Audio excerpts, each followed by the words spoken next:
Columnist Kristin Tate. Kristin, appreciate you being with us. We looked at the Boston Herald. They are the only major media outlet to cover this story in the Boston area. Why do you think that is? Well, because, the story doesn't fit the narrative that the rest of the Boston media landscape wants to have everybody believe. But we've certainly been covering it, as well as the many other crimes being committed by illegal immigrants in the greater Boston area. I will say this, though, Rob.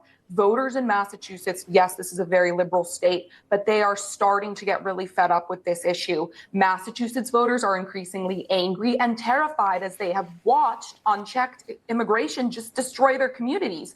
Trump got 7% closer to victory in this state last November than he did in 2020, and voters here said the open border was the most important issue to them, and it's easy to understand why.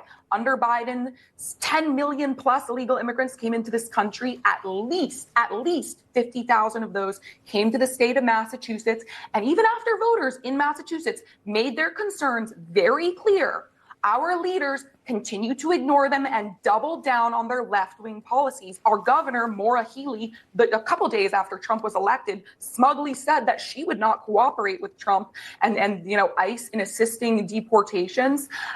Just as she was announcing that, ICE arrested another illegal immigrant charged with more heinous crimes against children, sex crimes, I will add. A few months before that, another illegal immigrant was arrested after he brutally raped a Massachusetts pregnant woman in Peabody. That's the North Shore area, not far from where I live. So the crimes are happening, and people here are very upset about it. And Massachusetts, nowhere near the border, but they're going there because it's a sanctuary. It's a sanctuary for these people, the worst people in our society. And Democrats, Kristin, for whatever reason, and the media insist on protecting these people. Still, 7 months after the election.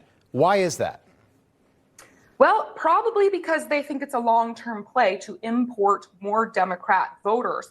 And, these liberals, especially here in New England, they think they are kind of insulated from the effects of this border issue because Boston's, it's more than 2,000 miles away from the southern border. Right. But the impacts of this crisis are here now. I mean, and it's not just crime. You go to hospitals here, the emergency rooms are completely flooded with immigrants. I have plenty of friends with children in the public schools here. They are completely overrun with students who don't speak English.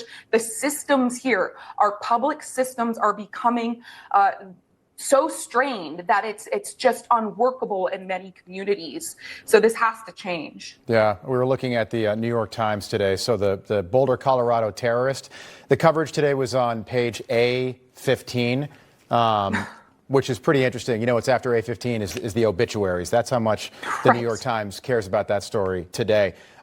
Kristin Tate, Boston Herald, stay on the story. Excellent work. You're the only ones doing it up in that area. Thank you, Rob. And it needs to be covered. Appreciate it. Thank you.